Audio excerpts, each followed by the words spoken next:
क्या धर्म है, एक माँ का क्या धर्म है, एक परमहंस का क्या धर्म है,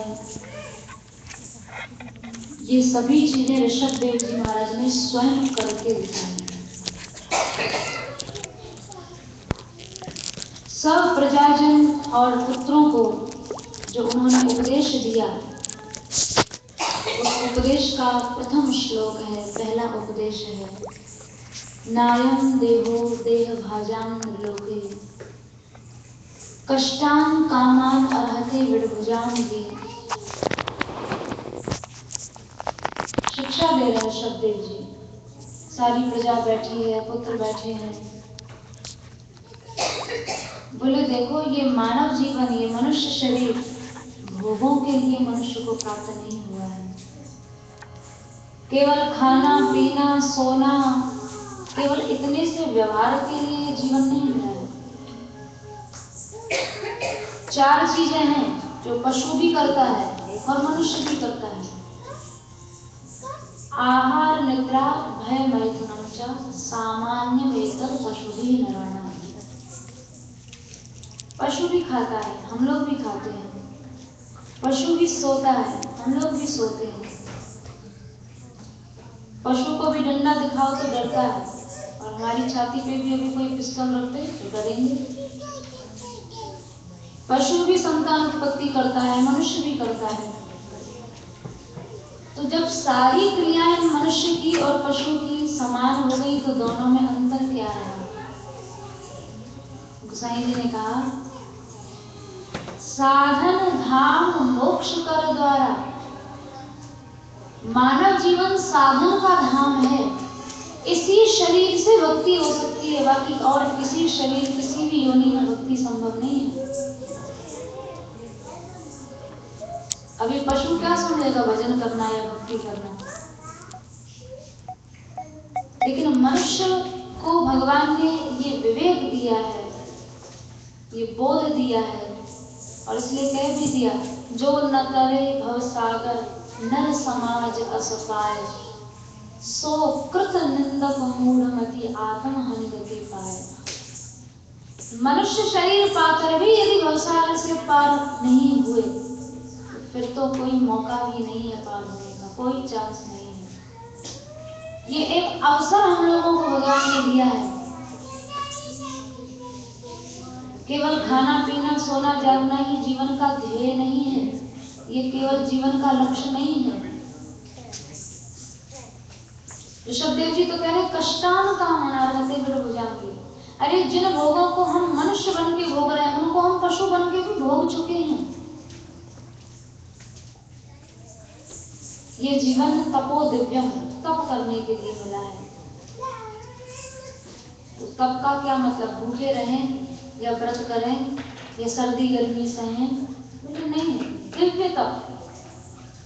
सर्दी गर्मी सहने वाला तप तो वृक्ष भी कर लेते हैं, वो भी सर्दी है गर्मी है बरसात है बस खड़े हैं।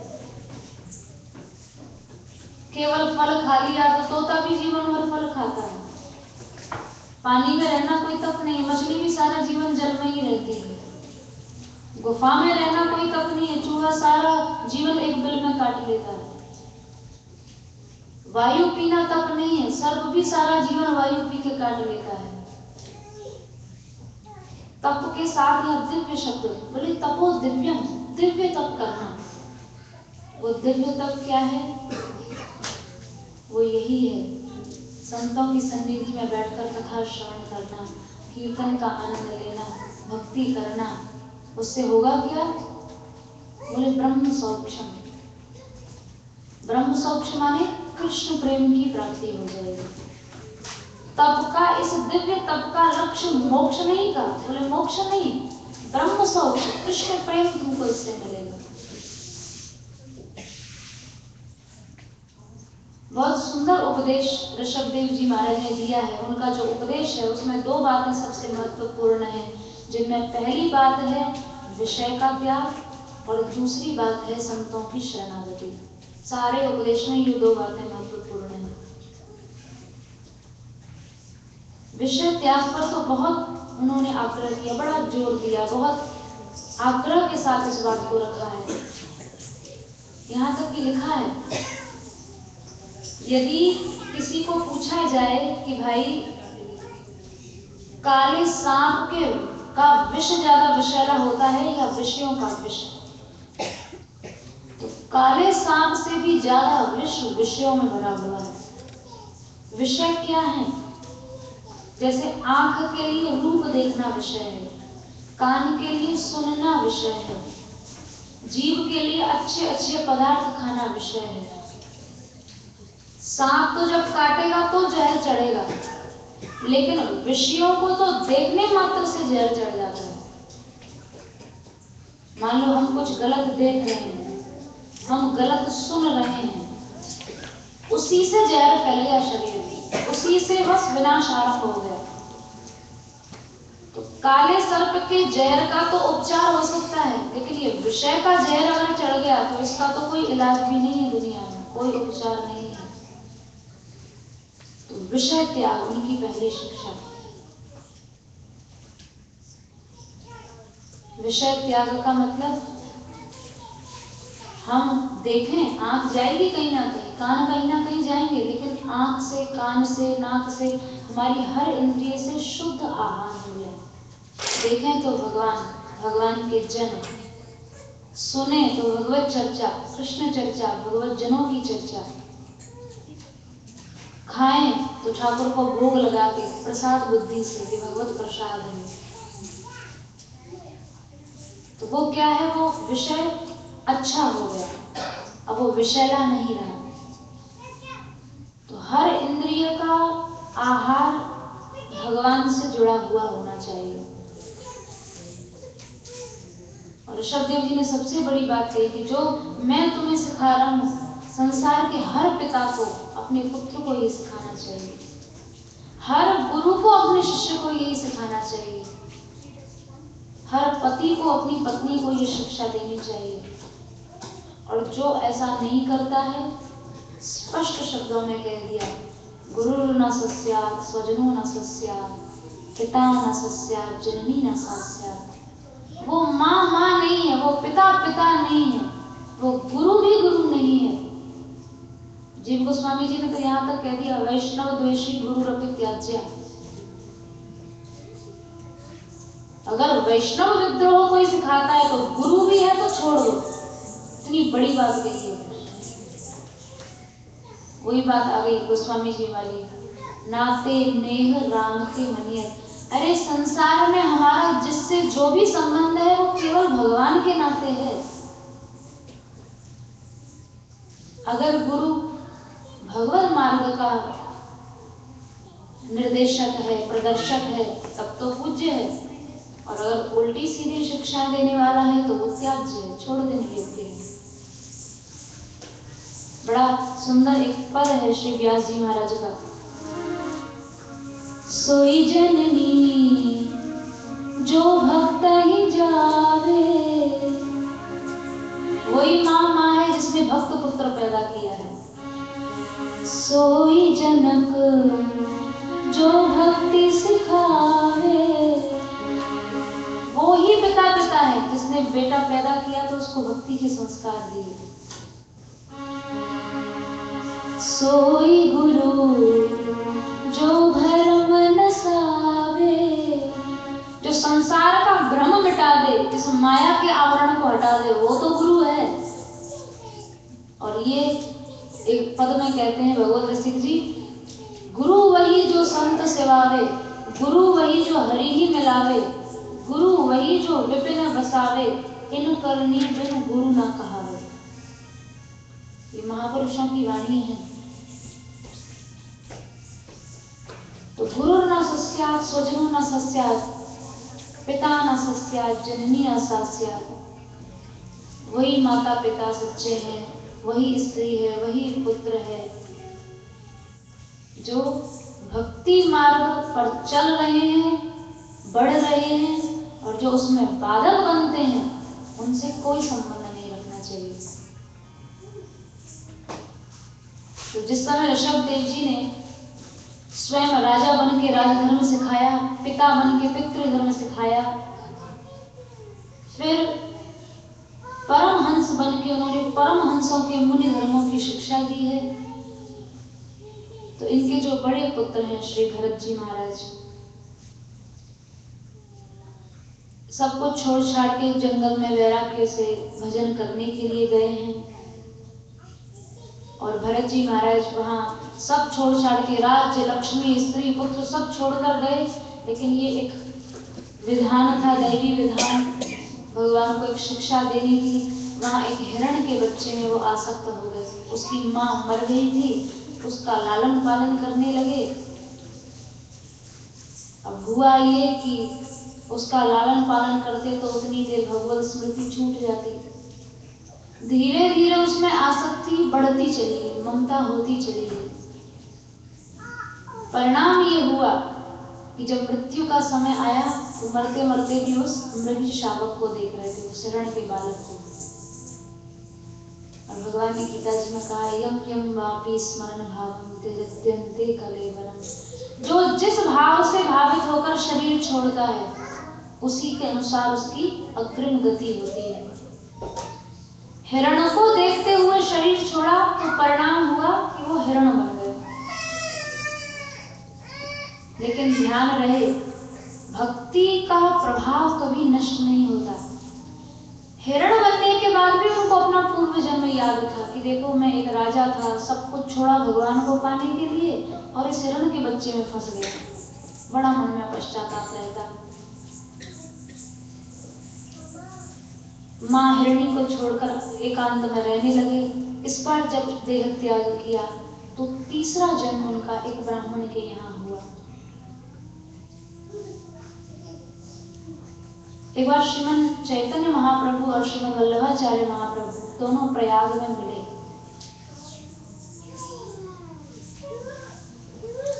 तो श्रीमन महाप्रभु जी ने वल्लभाचार्य जी से और वल्लभाचार्य जी ने महाप्रभु जी से प्रश्न किया। दोनों ने एक दूसरे से एक प्रश्न किया कि संसार के कल्याण के विषय में आपका क्या विचार है।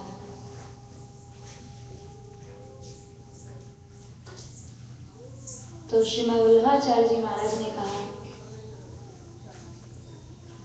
कि अगर मनुष्य एक कोई बहुत चंचल बैल हो, सांड हो, और उसकी सींग के नोक पर राई का दाना, कितना छोटा सा होता है राई का दाना, एकदम छोटा सा, वो रख दिया जाए, उस बैल के सींग पर जितनी देर राई का दाना रुकेगा, अगर इतनी भी देर मनुष्य सच्चे भाव से, सच्चे मन से भगवान को याद कर ले तो भगवान मिल जाए।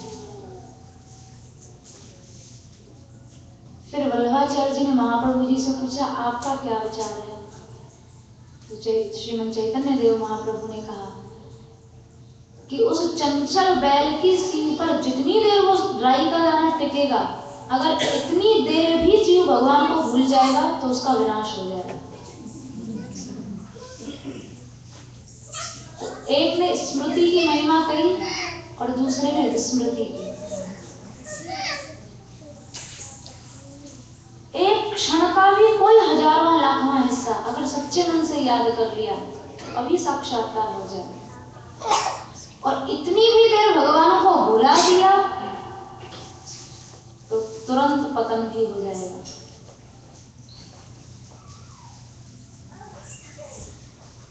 भरत जी महाराज को हिरण याद रहता, इसका मतलब भगवत स्मृति नहीं रहती। इतने बड़े राजा जिसने सब कुछ छोड़ा, राज्यपाल, राज्य, लक्ष्मी, दुर्लभ भोग, बड़ी इनके त्याग की भागवत जी में प्रशंसा है। और एक मृगी शावक के चिंतन से भगवत साक्षात्कार तो दूर हो गया। फिर उनको दूसरा जन्म एक ब्राह्मण के पुत्र के रूप में हुआ। ब्राह्मण होने के नाते पिता ने गायत्री मंत्र ये सब सिखाने का प्रयास किया, पर ये सोच रहे हैं अगर संसार के लायक रहा तो भगवान के लायक रहूंगा नहीं। तो संसार के प्रपंच से छूटने के लिए इन्होंने पागलपन का व्यवहार शुरू कर दिया। कभी जड़ बन जाते, कभी बहरे से बन जाते, कभी मूर्खों का सा आचरण करते। घर वालों ने कहा भाई छोड़ो इसे, इसे कहाँ तक पढ़ाओगे, लखा तो बेकार का आदमी है, छोड़ छाड़ दिया। अब वे अपना समभाव में पड़े रहते, मिल गया तो ठीक, नहीं मिला तो ठीक। सूरदास जी का पद है ना, जैसे राखो तैसे रहो रे। जानत हो सुख दुख सब जन के, मुख करी कहा कहो रे। हे नाथ, आपके सामने अपने दुख को रोना भी एक मूर्खता है। क्या आपको नहीं पता कि मेरी क्या स्थिति, मैं क्यों रोऊं आपके सामने, क्यों गिड़गिड़ाऊं? रोते वे लोग हैं जिनका भगवान में विश्वास नहीं है। जरूरत क्या है भगवान के सामने रोने, गिड़गिड़ाने और उनको जताने की? वो सर्वांतर्यामी है, वो सर्वज्ञ है, वो सब जानते हैं कि तुम किस परिस्थिति में हो। जानत हो सुख दुख सब जन के, आप सबके सुख दुख जानते हो, इसलिए मुख करी कहा कहो रे। मैं अपने मुंह से आपको क्या बताऊं? कबहू को भोजन लहो कृपा निधि, कबहू को भूख बहो रे। आपकी कृपा से भोजन मिल गया तो भी ठीक, और नहीं मिला तो भी ठीक। कबहू को चढ़ो तुरंग महागज, कबहू को भार बहो रे। कभी तो हाथी पर सवारी निकल रही है और कभी स्वयं को बोझा लगना पड़ रहा है, लेकिन दोनों स्थितियां ठीक हैं। एक बार इन जड़ आचरणों के कारण इनका नाम ही जड़ भरत हो गया। तो कुछ डाकू इनको पकड़ कर ले गए, इनका बलि देने के लिए पकड़ के ले गए। तो जैसे ही देवी के सामने इनको बिठाया, ये तो कोई डर नहीं रहे थे, कोई इनको भय नहीं था, आराम से बैठे थे। जैसे ही डाकू ने खड्ग उठाया, बस देवी तो विग्रह फोड़कर प्रकट हो गई। वहां लिखा है नंक्षन जे दूरागत शूलपाणि, अगर शंकर जी भी भक्त का अपराध करेंगे तो वे भी नष्ट हो जाएंगे। कितनी बड़ी बात है। वैष्णव अपराध, भक्तापराध कोई देवी देव सहन नहीं कर सकता। और ऐसा हुआ, केवल ये बातें कही नहीं गई हैं। शंकर जी के अवतार थे दुर्वासा जी, आगे नवम स्कंद में कथा आई है। अम्बरीश जी का अपराध किया दुर्वासा जी ने, साक्षात शंकर जी के अवतार हैं, और गर्भ संहिता में लिखा है भगवान के गुरु हैं। लेकिन जब अम्बरीश जी का अपराध किया तो भगवान भी उनकी रक्षा नहीं कर पाए। साफ कह दिया, मैं आपकी रक्षा नहीं कर सकता महाराज, जिसकी आपने अपराध किया है उसी की शरण में जाओ। तो देवी ये कैसे सह लेगी कि उनके आगे इतने बड़े भक्त का कत्ल हो जाए, बलि हो जाए? कैसे देवी इस अपराध को सह लेगी? देवी को भक्ता अपराध लग जाएगा। और ये तो भ्रांतियां हैं। भक्तमाल जी में लिखा है किसी भी देवी देव को, किसी भी जीव की हिंसा कोई अच्छी थोड़ी लगती है, किसी भी देवता को। ये लोगों की मूढ़ता है।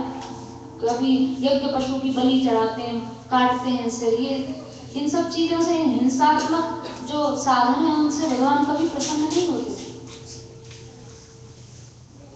हमारे श्री हरिव्यास देवाचार्य जी महाराज, श्री निम्बार्क संप्रदाय में आचार्य परंपरा में हुए श्री हरिव्यास देवाचार्य जी, इनके विषय में भक्तमाल जी में लिखा है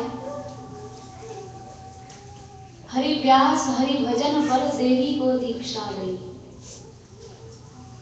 एक बार ये अपने शिष्य समुदाय के साथ चटथावल नाम के एक गांव में पहुंचे। वहां अपना जल भोजन का अच्छी व्यवस्था देखी, एक जगह जंगल में वहां बैठ के भोजन करने को तैयार हुए। तब तक देखा वहां देवी के मंदिर में सामने किसी ने एक बकरी की बलि दी। तो श्री हरिव्यास देवाचार्य जी महाराज को इतना कष्ट मन में हुआ कि देवी के सामने हिंसा हो रही है, ये कैसा साधन, ये कैसी उपासना है। इन्होंने भोजन छोड़ दिया। इन्होंने भोजन छोड़ा तो साथ का जितना शिष्य परिकर था सबने भोजन छोड़ दिया कि हमारे सामने सामने इस यज्ञ पशु की बलि चढ़ा दी, इसको मार दिया, कैसे हम भोजन कर रहे हैं। भोजन छोड़ दिया। सुबह से संध्या हो गई, देवी भी परेशान कि यहाँ आए हुए संत भूखे रह जाएं तो भक्तापराध मुझे लग जाएगा। तो साक्षात देवी भगवती एक छोटी सी कन्या का रूप बना के आई, बालिका के रूप में, और बोली बाबा आपने भोजन नहीं किया। बोले लाली भोजन कैसे कर लें, बताओ, अभी अभी इस बकरे की बलि हमारे सामने कर दी, ऐसे भोजन नहीं होगा। बोले जब तक देवी स्वयं आके ये नहीं कह देगी कि आज से मेरे यहाँ इस द्वार पर कोई बलि नहीं चढ़ाई जाएगी, तब तक मैं भोजन नहीं करूंगा। तो वो बालिका बोली बाबा वो देवी तो मैं ही हूँ, तो ऐसा करो आप मुझे आज से वैष्णवी दीक्षा दे दो, आप मुझे दीक्षा दे देंगे, आज के बाद कोई बलि नहीं होगी। तो हरिव्यास देवाचार्य जी महाराज ने उस देवी को दीक्षा दी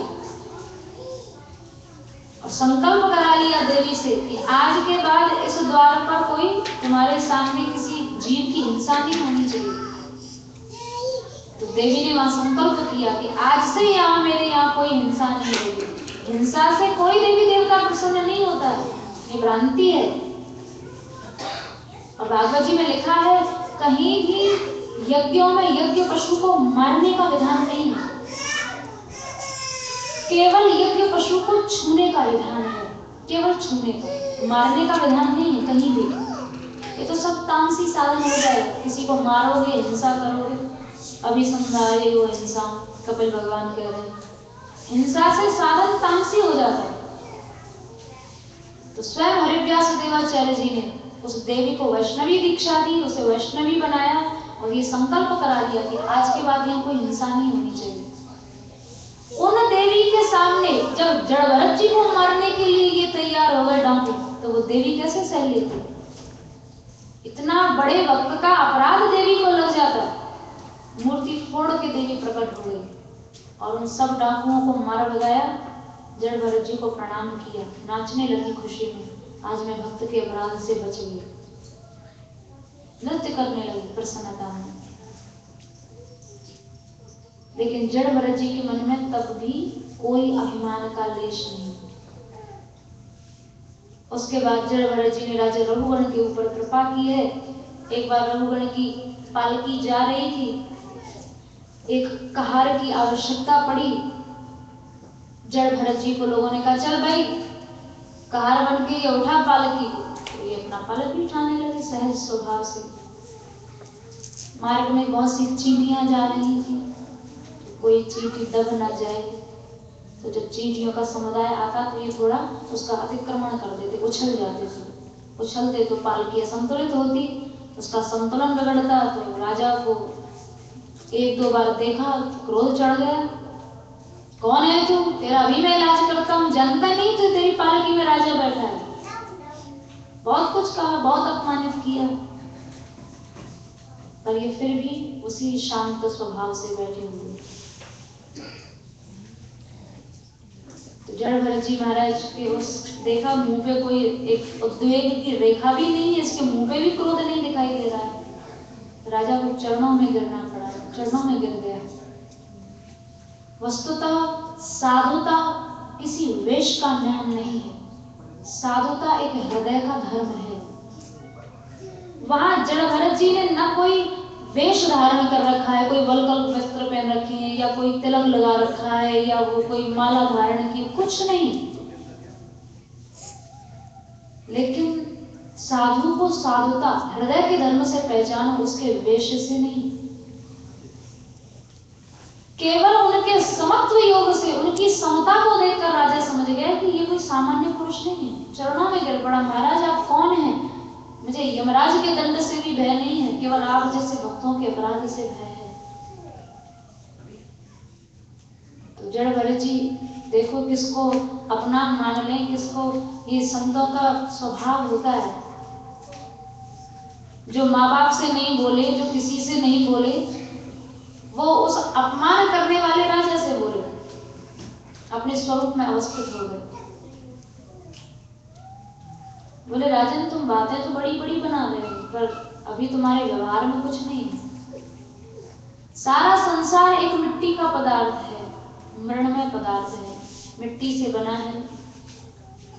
मिट्टी लीन होगी परमाणु में, परमाणु किससे बने हैं? अविद्या से।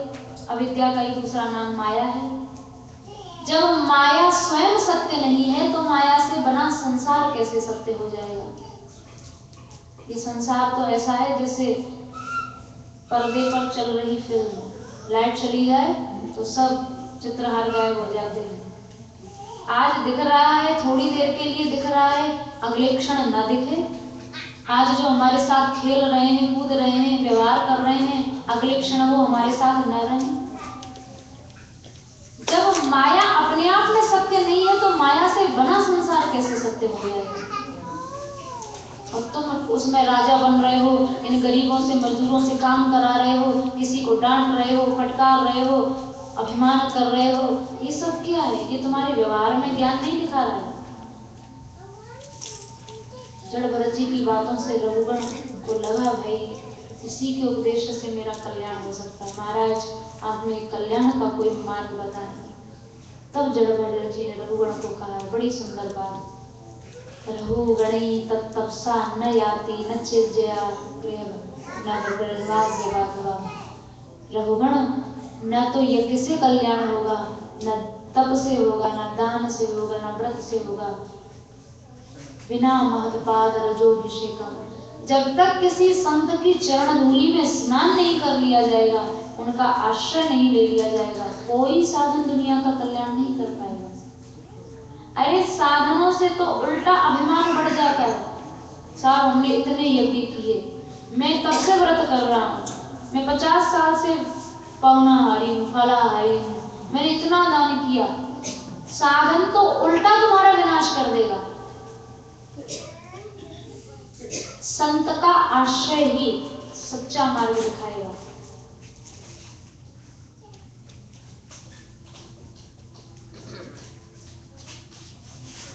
संतों के मुंह से जैसा सुना है कि साधन का अभिमान अपने आप हो जाता है, ज्ञान का अभिमान अपने आप हो जाता है, लेकिन अभिमान का ज्ञान संतों की कृपा से ही होता है। ज्ञान का अभिमान अपने आप हो जाएगा, पर अभिमान का ज्ञान संतों की कृपा से होगा। अपने अभिमान को बिना संत आश्रय के, बिना भक्त आश्रय के समझना भी मुश्किल है, दूर करना तो बहुत दूर की बात। बहुत सुंदर उपदेश जड़ भरत जी ने रघुगण को दिया है और पूछा है रघुगण ने, किन संतों का आश्रय लूं? तो बोले जहां भी कृष्ण चर्चा, भगवत चर्चा होती हो, उन्हीं संतों का आश्रय ले लो। क्योंकि जहां सच्चे संत होंगे, विशुद्ध संत होंगे, वहां भगवत चर्चा के अलावा कोई दूसरी चर्चा होगी ही नहीं। वहां तुम रहोगे, बैठोगे, उसी से तुम्हारी बुद्धि भगवान में लग जाएगी। श्रीमद् महाप्रभु जी से एक बार किसी वैष्णव ने पूछा कि भक्त कौन है? तो उन्होंने कहा जिसके मुंह से एक बार भी कृष्ण नाम निकल गया वो भक्त है। बात गले से उतरी नहीं। बोला नहीं महाराज, एक बार कृष्ण नाम लिया, जीवन भर दुराचार कर रहा है, वो कैसे भक्त हो जाएगा? बोले नहीं, वो भक्त है, वो वैष्णव है। फिर दोबारा वही प्रश्न किया कि कौन है वैष्णव? तो महाप्रभु जी ने दूसरी बार में दूसरा उत्तर दिया, बोले जो निरंतर नाम ले रहा है वो वैष्णव कर है। तीसरी बार फिर वही प्रश्न किया तो महाप्रभु जी कहते हैं जिसके दर्शन मात्र से तुम्हारे मुंह से कृष्ण नाम निकल जाए वो सबसे श्रेष्ठ वस्तु है। वैष्णव, वैष्णवतर और वैष्णवतम, 3 श्रेणियां बताई। एक बार भी जिसने कृष्ण नाम ले लिया वो वैष्णव, जो सदा कृष्ण नाम ले रहा है वो वैष्णवतर, और जिसके साथ बैठने से, जिसके दर्शन से हमारे मुंह से कृष्ण नाम उच्चारण होने लग जाए वो वैष्णवतम है। जैसे श्री हरदास ठाकुर के संग से वेश्या भी भक्त बन गई थी।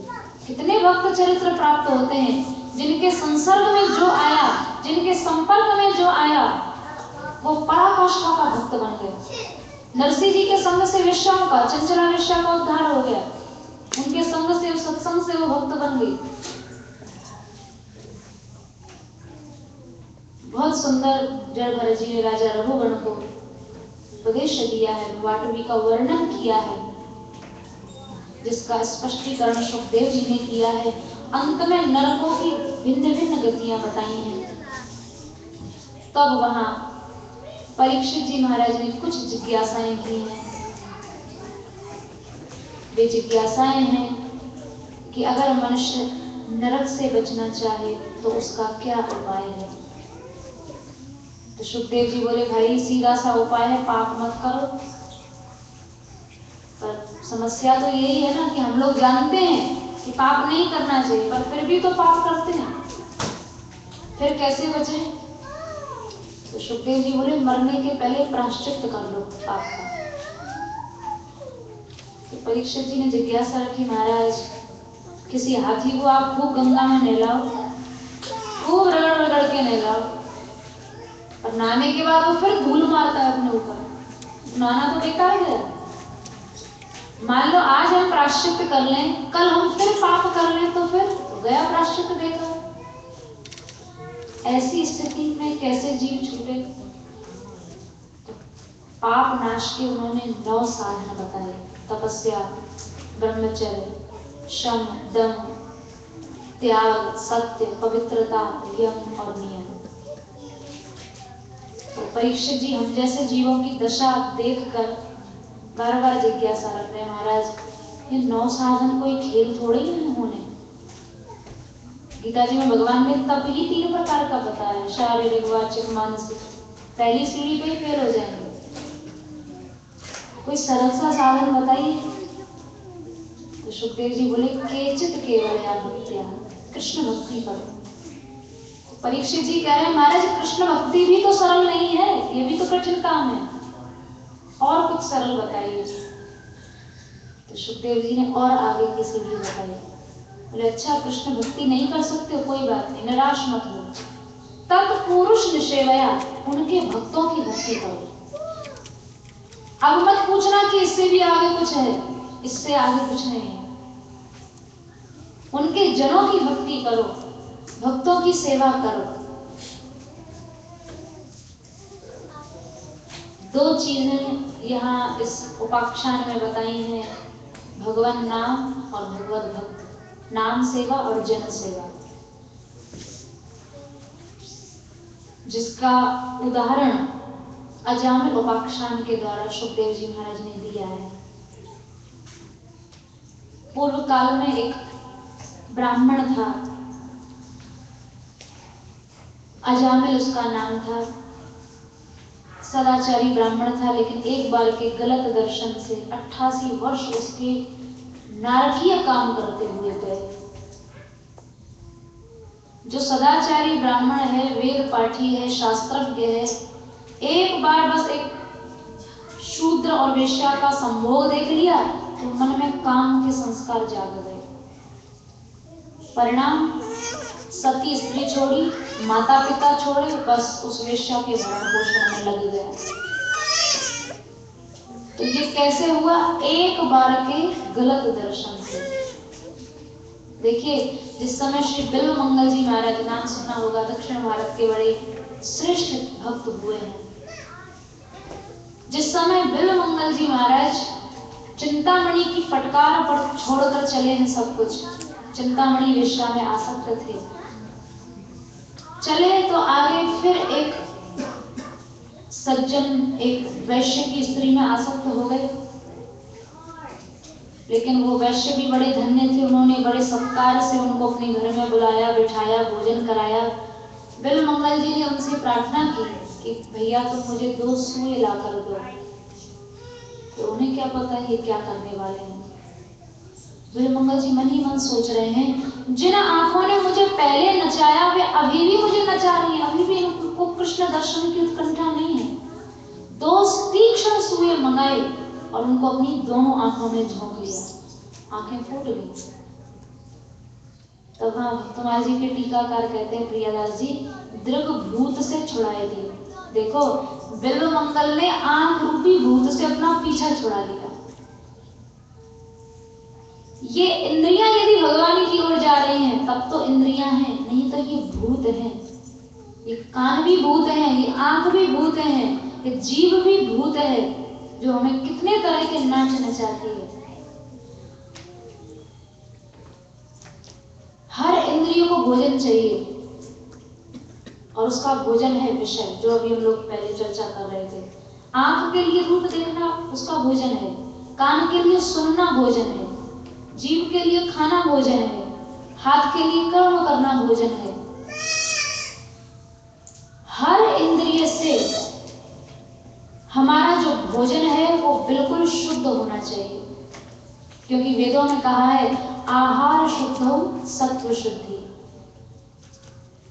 अगर भोजन शुद्ध है तो अपने आप मानसिकता, विचार सब शुद्ध होंगे, क्रियाएं, व्यवहार सब शुद्ध होगा। हमारी हर इंद्रिय का आहार शुद्ध होना चाहिए।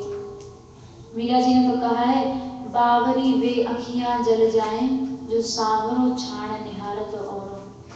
कृष्ण को न देखने वाली आंखें फूट जाएं ज्यादा अच्छा है, कृष्ण को न सुनने वाले कान बहरे हो जाए वो ज्यादा अच्छा है, कृष्ण नाम न लेने वाली जीभ कट जाए तो ज्यादा अच्छा है। श्री हरिव्यास देवाचार्य जी महाराज, उनका बड़ा सुंदर एक पद है महावाणी जी का, अरी मेरे नयनन को आहार।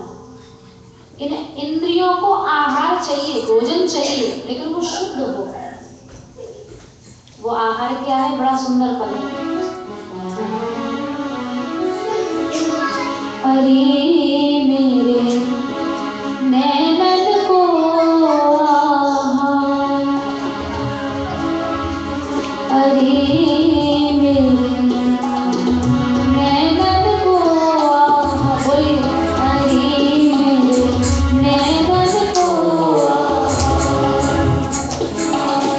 नैनन को आहार, अरे मेरे नैनन को आहार।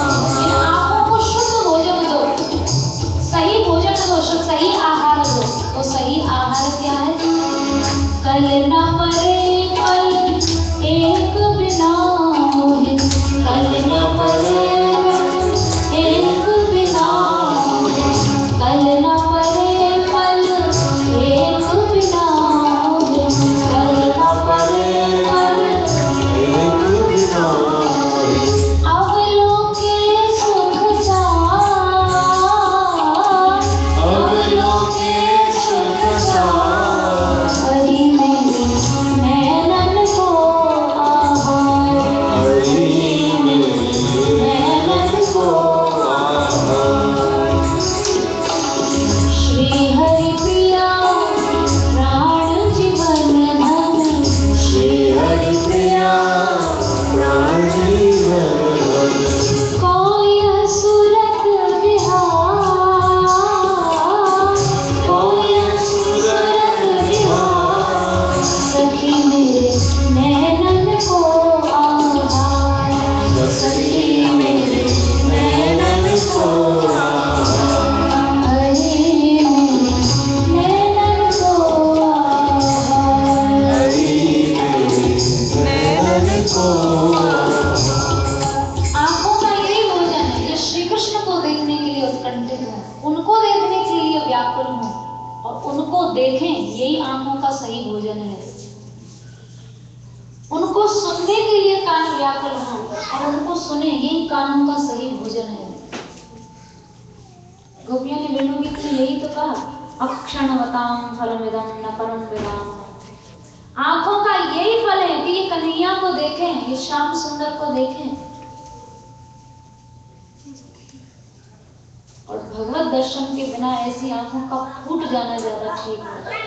लेकिन अशुद्ध आहार, एक बार अशुद्ध आहार ही तो किया था अजामिल ने, केवल एक बार गलत दृश्य देखा, काम के संस्कार जाग गए, काम में प्रवृत्ति हो गई, माँ बाप छोड़े, सती स्त्री छोड़ी, वेश्या का भरण पोषण करने लगा, उसके लिए लूटपाट करे, चोरी करे, डकैती करे, किसी को मारे, हिंसा करे।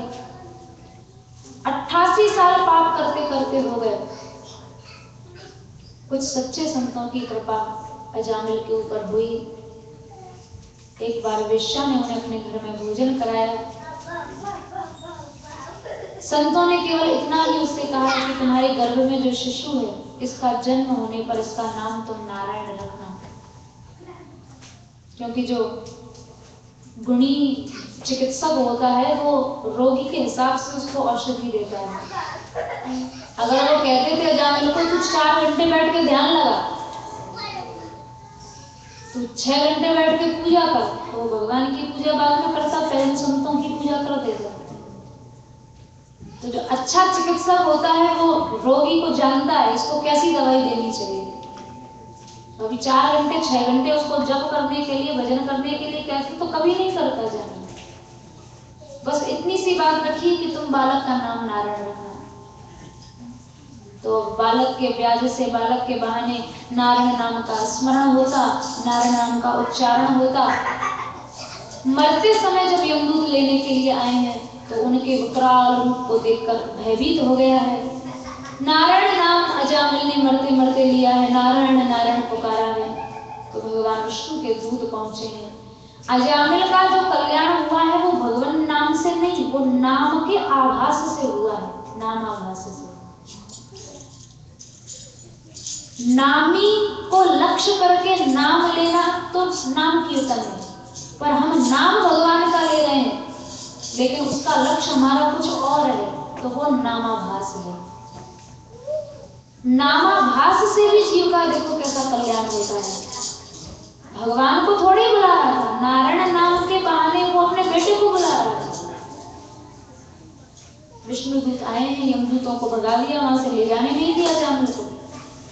होश हुआ जामिल को, मैंने क्या किया जीवन भर, पश्चाताप हुआ।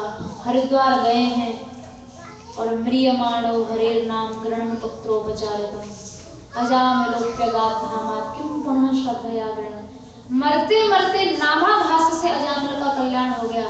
फिर जो जन श्रद्धा पूर्वक ठाकुर का नाम ले उनके कल्याण में कभी कोई संदेह रह सकता है भला? एक नाम, पद्म पुराण में लिखा है नामैकम यस्य वाची, एक नाम अगर जीव पर आ गया, याद आ गया या कहीं सुनने में आ गया, भगवान का एक नाम जीव का कल्याण करने में पर्याप्त है।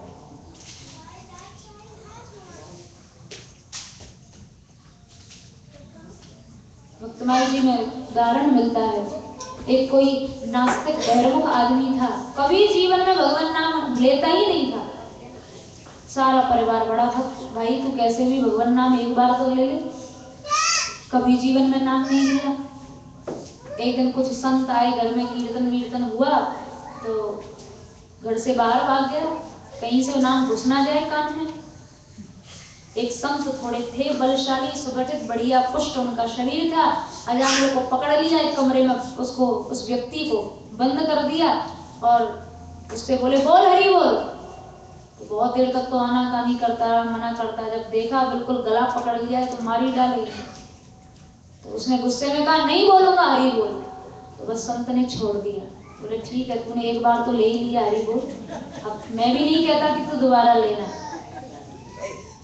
पर देख तू ध्यान रखना जब मरे तो मर के धर्मराज के पास जाए तो धर्मराज से जाके पूछना कि भगवान के एक नाम लेने की क्या महिमा है, बस।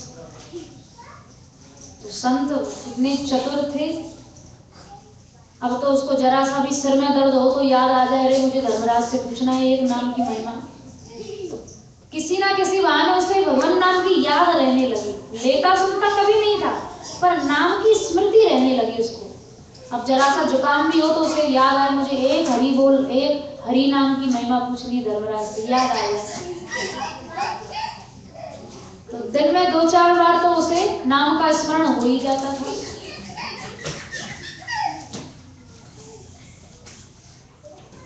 तो एक दिन मरा, तो मरने के बाद धर्मराज के पास ले जाया गया। धर्मराज से जाके उसने कहा देखो महाराज, कर्मों का लेखा जोखा बाद में करना और बताना, पहले ये बताओ एक बार जो मैंने जबरदस्ती हरिनाम मुंह से निकल गया है इसकी क्या महिमा है। तो धर्मराज भी भाई खाता बंद करके बैठ गए, भाई वो बहुत हिसाब किताब किए पर एक नाम की महिमा तो कभी मैंने भी नहीं सोची। चलो नारद जी के पास चला जाए। नारद जी के पास गए, बोले आप निरंतर वीणा पे गाते हो, बताइए एक हरि नाम की क्या महिमा है। नारद जी ने कहा भाई गाता ही हूँ, एक नाम की महिमा तो मुझे भी नहीं पता। ब्रह्मा जी के पास गए, शंकर जी के पास गए, कोई नहीं बता पाया। सबने कहा भाई भगवान से ही पूछा जाए। तो वो व्यक्ति बोला देखो मैं तो गया हूँ अब थक, अब पालकी लाओ, मुझे पालकी में बैठाओ और तुम लेके चलो, ये तुम्हारा काम है, मुझे तो प्रश्न का उत्तर चाहिए। पालकी मंगाई गई और साहब उसके लिए 4 कहार, एक और धर्मराज लगे, दूसरी ओर ब्रह्मा जी, एक और शंकर जी और एक और नारद जी, और उसको पालकी पे बैठा के सीधे वैकुंठ ले गए। अब वहां पहुंचते ही श्री ठाकुर जी ने उसका बड़ा सत्कार किया, उसे प्रेम पूर्वक अपनी गोदी में बिठा लिया और बोले भैया बताओ क्या तुम्हें पूछना है। उसने कहा महाराज आपके एक नाम की महिमा क्या है। तो ठाकुर जी हंस के बोले अब भी पूछना बाकी रह गया है क्या? ब्रह्मा शंकर नारद धर्मराज तेरी पालकी ढोके लाए हैं, तो सीधा मेरी गोद में आके बैठ गया है, अभी भी एक नाम की महिमा पूछनी बाकी रह गई है। ये एक ही नाम की महिमा है, जबरदस्ती लिए हुए। फिर किम पुनः श्रद्धा करना, फिर श्रद्धा पूर्वक नाम ले ले, उसकी तो महिमा ही क्या है।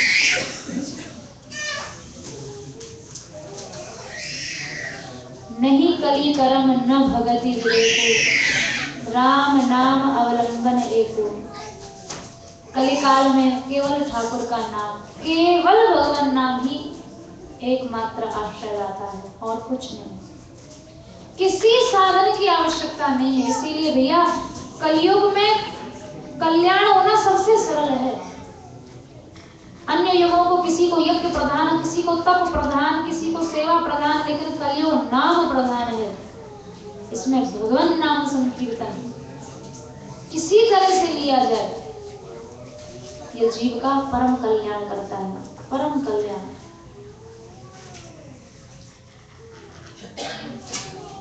इसलिए नाम को नामी से अधिक श्रेष्ठ भी कहा है। गोसाई जी ने तो कहा है राम एक तापस प्रिय तारी, नाम कोटि खलक को मति सुधारी। राम जी ने तो एक अहिल्या का उद्धार किया, पर नाम ने तो कितने पातकियों का उद्धार कर दिया, उनकी गिनती भी नहीं है। तो अगर भगवान नाम को भगवान से श्रेष्ठ कहा जाए तो ये कोई अतिशयोक्ति नहीं है, बड़ा चढ़ा के कई बात नहीं है, यथार्थ है। इसलिए संतों ने गाया भी है, राम से बड़ा राम का नाम, राम से बड़ा राम का नाम, अंत में निकला ये परिणाम, अंत में निकला ये परिणाम, राम से बड़ा राम का नाम, राम से बड़ा राम का नाम, राम से बड़ा राम का नाम, राम से बड़ा राम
राम नाम अवलंबन एक है। कलयुग में केवल भगवान नाम का आश्रय जीव के निस्तार के लिए पर्याप्त है। एक नाम, जब नामाभास जीव का कल्याण कर सकता है तो श्रद्धा पूर्वक यह नाम कैसे नहीं कल्याण करेगा। अजामिल उपाख्यान के माध्यम से सुखदेव जी ने नाम महात्मा को स्पष्ट किया। इसलिए कलिकाल में उत्पन्न जीवों को अधिकाधिक नाम का आश्रय है। भाव कुभाव अनक आलसहु नाम जपत मंगल दिसि दसहु। आप चल रहे हैं, आप सो रहे हैं, आप खा रहे हैं, सबसे बड़ी नाम की विशेषता यही है कि इसमें कोई विधि निषेध नहीं है कि शुद्ध अवस्था में लें या अशुद्ध में लें, या उच्चारण शुद्ध ही हो या अशुद्ध ही हो, आप कभी भी कहीं भी कैसे भी नाम का आश्रय ले सकते हैं। सबसे बड़ी विशेषता और नाम की सबसे बड़ी कृपा है। ये कोई कम कृपा नहीं है कि हम लोग इस चमड़े की जीभ से भगवान नाम ले पा रहे हैं। नहीं तो ये दूषित जीव जो हमेशा दूषित वस्तु थूक आदि में रहने वाली है, कोई भगवान नाम लेने योग्य है? नाम तो दिव्य है।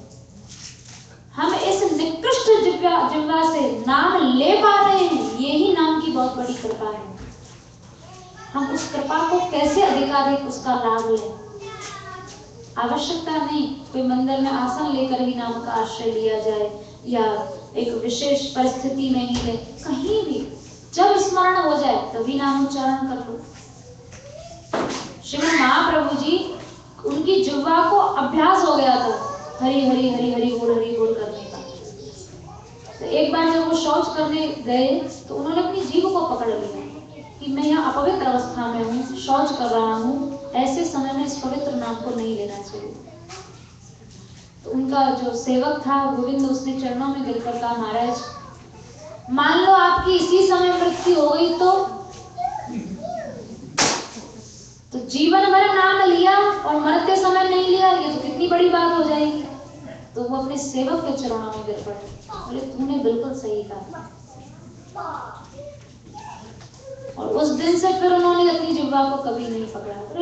जिह्वा की पवित्रता और सार्थकता तो नाम से ही है, इसमें शुद्धि अशुद्धि का क्या विचार। तो और नाम के द्वारा हम सामान्य से सामान्य कर्म को भक्ति योग बना सकते हैं, उसको एक उपासना बना सकते हैं, उसे भगवत आराधना बना सकते हैं केवल नाम के योग से। कोई भी काम कर रहे हैं, सामान्य से सामान्य भगवान नाम स्मरण करते हुए किया तो बस वही साधना हो जाएगा, वही भगवान से मिलाने का एक माध्यम हो जाएगा। कितना सहज कर दिया कलयुग में जीव को अपने कल्याण का मार्ग, कितना सहज। तो अजामिल उपाख्यान के माध्यम से नाम महात्म्य का स्पष्टीकरण सुखदेव जी ने किया है। आगे वृत्रासुर का चरित्र सुखदेव जी महाराज ने श्रवण कराया है और उसके उपरांत सप्तम स्कंद में पहला चरित्र। युधिष्ठिर जी ने देवर्षि नारद जी से ये प्रश्न किया है कि भगवान जब सबके लिए समान हैं तो कभी कभी उनका पक्षपात का व्यवहार क्यों देखा जाता है। शिशुपाल गाली देते देते भी भगवान को पा गया, तो युधिष्ठिर जी को तो बहुत आश्चर्य हुआ। यही प्रश्न परीक्षित जी ने सुखदेव जी से किया, तो युधिष्ठिर जी कर रहे हैं। तो सुखदेव जी ने बहुत सुंदर समाधान किया। गोसाई जी ने भी कहा है कि यद्यपि सम नहीं राग न रोषु, भगवान के अंदर न किसी से राग है, न द्वेष है, न किसी कोई उनका अपना है न पराया है, वो सबके लिए समान है। लेकिन तदपि करहि सम विषम व्यवहार, कभी कभी भगवान भी देखा जाता है भाई उसका तो पक्ष ले लिया, उसके साथ ऐसा कर दिया। क्यों? भक्त अभक्त हृदय अनुसार। भक्तों के प्रति तो भगवान का शुरू से बड़ा पक्षपात रहा है, भक्तों का विशेष पक्ष लेते हैं, खुलेआम पक्ष लेते हैं।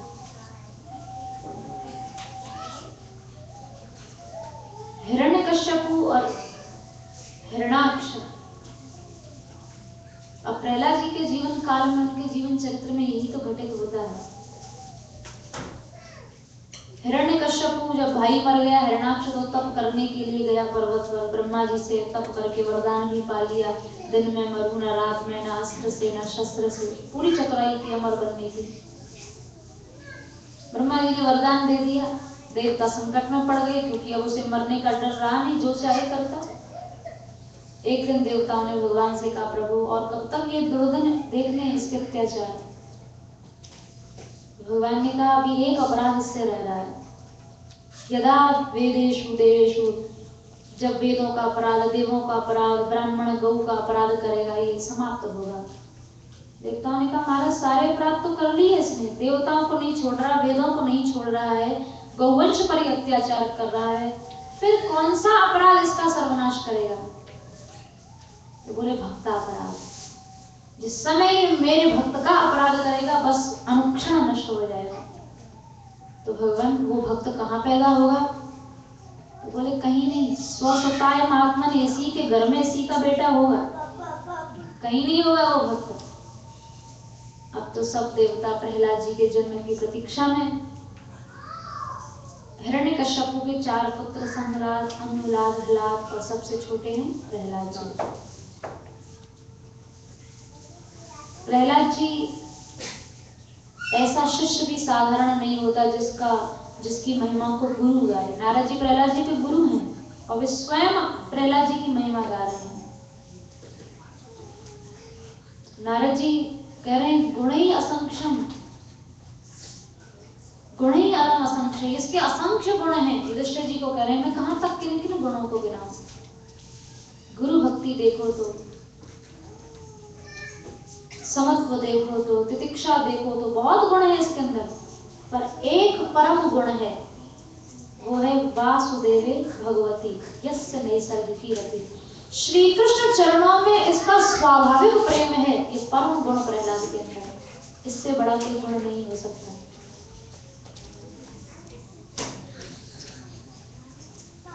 एक दिन प्रहलाद जी को पिता ने गोद में लेकर पूछा, बेटा संसार में सबसे अच्छा क्या लगता है? बोले, पिताजी मैं, मेरा तो सर्वनाश की चीज है, मैं मेरा छोड़ के मुझे तो श्री हरि का भजन करना अच्छा लगता है। हिरण्यकश्यप हंसा, देखो लगता है कहीं से ये विष्णु पक्ष के ब्राह्मण घुस आए हैं राज्य में, तो इसकी बुद्धि को भ्रष्ट कर रहे हैं। बोले, अरे मूर्ख, तू जिसका भजन करना तुझे अच्छा लगता है, उसी ने तेरे चाचा हिरण्याक्ष को मारा है, वो हत्यारा है। बोले, वो हत्यारे नहीं, वो तो मेरे प्रभु हैं, भगवान हैं। अब हिरण्यकश्यप सोच रहा है इसकी बुद्धि को कैसे बदला जाए। तो शुक्राचार्य जी के पुत्र शंडामर्क, जो असुर वंश के गुरु हैं, उन्हें शिक्षा के लिए ले गए हैं। दिन रात ऐसी पढ़ाई पढ़ाते हैं जो प्रहलाद जी पढ़ना नहीं चाहते, और जो प्रहलाद जी पढ़ना चाहते हैं वो वे पढ़ा नहीं सकते। मेधा तो थी, तीव्र थी, बहुत गुणी थे, बुद्धिमान थे। हिरण्यकश्यप के पास जब शिक्षा अध्ययन करके आए तो हिरण्यकश्यप पूछता है कि किंच उत्तमम, तूने जो सबसे अच्छा पाठ पढ़ा है वो तू मुझे बता। तो प्रहलाद जी बोले, पिताजी मैंने तो एक ही पाठ पढ़ा है, श्रवणम कीर्तनम विष्णु स्मरणम पाद सेवनम अर्चनम वंदनम दास्यम सक्षम आत्मनिवेदनम। उनको सुना जाए, उनको गाया जाए, उन प्रभु का स्मरण किया जाए, दास से सक्ष भाव से उनकी सेवा की जाए, अर्चना की जाए, आत्मनिवेदन कर दिया जाए। इसके अलावा मैं कोई उत्तम पाठ नहीं जानता हूँ और ना मैं जानना चाहता हूँ। पिता तो क्रोध में एकदम लाल उठाया, बालक को पटका गोद से नीचे और सब दैत्यों को आज्ञा दी, समाप्त कर डालो इस दुष्ट को। छोटा सा ही है और अभी से ये मानता नहीं है किसी की बात। तो वहां वर्णन किए हैं सुखदेव जी, दिग्गजई दंड शुकैश्च अविचारावपातने, कहीं हाथियों के पैर से कुचलवाया जा रहा है, कहीं जहर दिया जा रहा है, कहीं माया का प्रयोग किया जा रहा है, कहीं पानी में डाला जा रहा है, कहीं आग में डाला जा रहा है। लेकिन आश्चर्य ये कि इन बड़े बड़े प्राण संकटों की स्थिति से प्रहलाद जी इतनी आसानी से पार हो रहे हैं कि हिरण्यकश्यप खुद चकित है, थकित है। ये क्या आखिर इस बालक में ऐसा प्रभाव है? आग जला नहीं पाती, पानी इसे डुबो नहीं पाता, जहर इसे मार नहीं पाता। तो खुद चिंतित हो गया। उसने पूछा, विष्णु पुराण में उल्लेख आता है कि तेरे अंदर क्या प्रभाव है? कहीं ऐसा तो नहीं तूने कोई जादू जानता हो या तूने कोई मंत्र सिद्ध कर रखा हो। तो प्रहलाद जी कहते हैं ना मंत्रादि कृतम तात, पिताजी मैंने कोई मंत्र सिद्ध नहीं किया है। न च नैसर्ग को मम, और ये प्रभाव मेरा नहीं है, लेकिन इतना अवश्य है, यस्य यस्याच्युतो हृदि, जिसके हृदय में भगवान हो, जिसके रक्षक भगवान हो, उसके अंदर ऐसा प्रभाव आ जाना बहुत छोटी सी बात है। और फिर प्रहलाद जी की दृष्टि, उनका दृष्टिकोण तो ऐसा है, भागवत जी में लिखा है न यच्युतम प्रीणयतो भगवा या ससुरात्मजा, संसार का हर वस्तु पदार्थ उन्हें कृष्ण में दिखाई देता है। मारने वाले दैत्य भी कृष्ण दिखते हैं, जिन शस्त्रों से वे मारते हैं उन शस्त्रों में भी उन्हें कृष्ण दिखाई पड़ता है। स्थिति ऐसी है, जिधर देखा उधर पाई, झलक घनश्याम प्यारे की, जिधर देखा उधर पाई, झलक घनश्याम प्यारे की, जिधर देखा उधर पाई, झलक घनश्याम प्यारे की। शस्त्र भी कृष्ण रूप हो जाते हैं, मारने वाले दैत्य भी कृष्ण रूप हो जाते हैं, वो आग भी कृष्ण रूप हो जाती है, तो मरे कैसे? प्रहलाद जी शरीर पर, कोमल वपु पर एक खरोंच तक नहीं आई, मर्म स्थलों पर प्रहार कर रहे हैं, बड़े बड़े प्रहार कर रहे हैं, पर सब निष्फल, निरर्थक। एक बार चंडामर्क फिर से प्रहलाद जी को गुरुकुल लेकर गए हैं। वहां एक दिन अवसर पाके प्रहलाद जी ने असुर बालकों को बड़ी सुंदर शिक्षा दी। प्रहलाद जी उन सब बच्चों को बोले, देखो भाई, बालक चाहते थे आज छुट्टी है, खेलेंगे प्रहलाद के साथ, पर प्रहलाद जी ने उन सबको बिठाया और उन सबको सिखाया, कौमार आचरित प्राज्ञो धर्मान भागवताने मनीया, ये मानव जीवन खेलने कूदने नहीं, कुमार अवस्था बाल्यकाल से भजन करने के लिए मिला है। एक तो मिलना कठिन, और मिल जाए तो बहुत थोड़ी देर के लिए मिला है, अध्रुव है। महात्मा ने कहा है, 9 द्वारे को पिंजरा, तामे पंछी पौन, रहवे को अचरज है, गए अचरज कौन। हमारा तुम्हारा शरीर ये 9 द्वारों का पिंजरा है। कोई पिंजरा हो, उसमें 9 दरवाजे हो और 9 के 9 खुले, और उसमें पक्षी बैठा हो, तो पक्षी का बैठना उसमें आश्चर्य है, उड़ जाना आश्चर्य नहीं है। क्योंकि जिस पिंजरे के 9 दरवाजे खुले हुए हैं, तो वो जितनी देर पक्षी उसमें बैठा है